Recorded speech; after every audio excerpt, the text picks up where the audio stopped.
O ano é 1590. Um navio inglês âncora numa ilha ao longo da costa da América do Norte. O capitão John White desce em terra firme pela primeira vez em 3 anos. Ele estava voltando para casa, para sua filha, para sua neta, Virginia Dare, a primeira criança de origem europeia nascida no Novo Mundo. Mas quando chegou ao forte, não havia nada, nenhum corpo, nenhuma barraca, nenhum sinal de luta, nenhum vestígio das 115 pessoas que ele havia deixado para trás. Só uma palavra entalhada num tronco de carvalho. Croatoan. 4 séculos depois, ainda não sabemos o que aconteceu com eles. Para entender o que aconteceu com a colônia Roanoke, você precisa entender o que estava em jogo. Era 1584. A Inglaterra e a Espanha travavam uma guerra silenciosa pelo controle do mundo. A Espanha já tinha o ouro do México, já tinha a prata do Peru, já dominava o Atlântico. A rainha Elizabeth I sabia que a Inglaterra precisava de uma fatia do Novo Mundo, ou ficaria para sempre para trás. Foi então que ela concedeu a Walter Raleigh, aventureiro, poeta e favorito da corte, uma licença para colonizar as terras que os espanhóis ainda não haviam tomado. Raleigh nunca foi pessoalmente, mas mandou 2 barcos em 1584 para explorar a costa.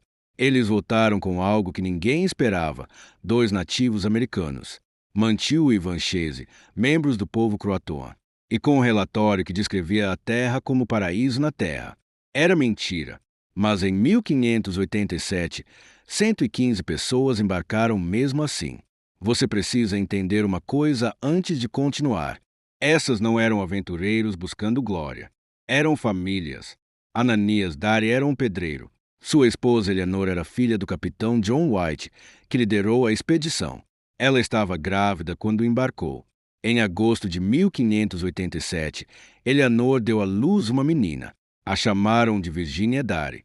Virginia Dare foi a primeira criança de origem europeia nascida no continente americano.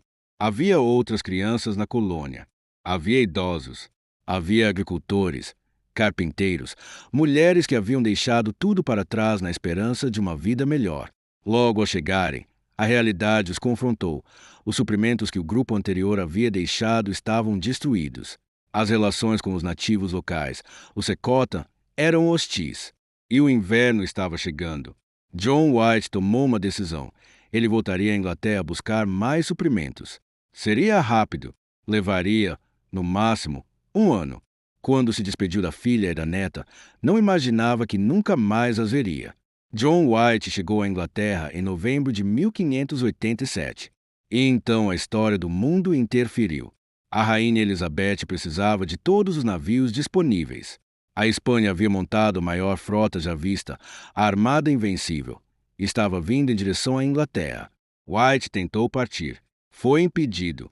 Em 1588, enquanto 115 pessoas esperavam por ele numa ilha da América, a Inglaterra enfrentava a batalha naval mais importante de sua história. A armada foi destruída. A Inglaterra sobreviveu. E White finalmente conseguiu 2 barcos em 1590. Mas naquele ponto já haviam se passado 3 anos. Quando seu navio se aproximou da costa, ele ouviu primeiramente um som familiar, um sino. Depois outro. E depois, silêncio. Ninguém veio ao encontro dos barcos. Quando desembarcaram, encontraram a paliçada de madeira do forte, ainda de pé. Mas lá dentro, o silêncio era absoluto. As casas haviam sido desmontadas, não derrubadas, desmontadas, metodicamente, peça por peça. E numa árvore, à altura dos olhos, 5 letras entalhadas. C-R-U-A-T-O-N. Vamos examinar cada detalhe do que John White encontrou e do que não encontrou. Primeiro, não havia corpos. Nenhum. Em 115 pessoas, nem um único corpo. Se tivesse havido massacre, haveria rastro de sangue, de violência, de destruição. Não havia. Segundo, os pertences mais pesados haviam sido enterrados. White encontrou seus próprios baús escondidos perto do forte, não abandonados às pressas. Escondidos, com intenção. Terceiro, as casas foram desmontadas. Alguém retirou cada tábua, cada viga. Isso leva dias.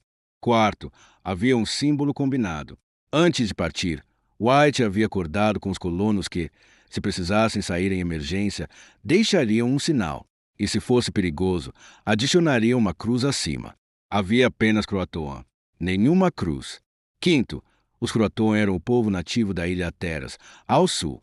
Mantiu, o nativo americano que havia viajado à Inglaterra e voltado com os colonos, era Croatoan. A palavra era uma mensagem, mas o que ela dizia exatamente?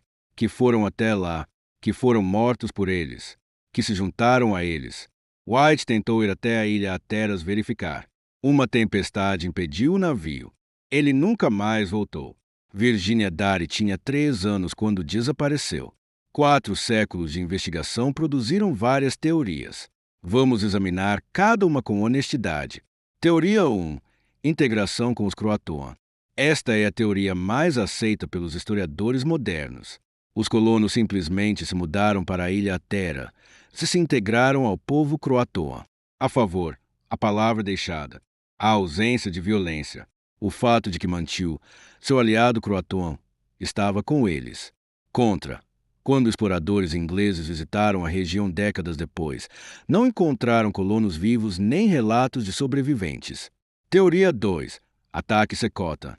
Os Secota, tribo vizinha com histórico de conflito com os ingleses, podem ter atacado e dizimado a colônia. A favor, havia hostilidade documentada. Os Secota eram numerosos e organizados. Contra, nenhum corpo, nenhuma destruição. Um massacre deixa rastros. Teoria 3. Tentativa de retorno à Inglaterra. Os colonos podem ter tentado construir barco, se cruzar o Atlântico por conta própria. A favor, havia ferreiros na colônia com habilidade. O desespero pode ter levado a isso. Contra, nenhum navio foi encontrado. E uma travessia como essa era essencialmente suicida. Teoria 4. Dispersão gradual. O grupo pode ter se dividido, espalhando-se por diferentes tribos da região. A favor, relatos de europeus com olhos claros foram documentados entre nativos da Carolina do Norte no século XVII. Contra, nenhum relato pode ser verificado com certeza. O que a arqueologia encontrou.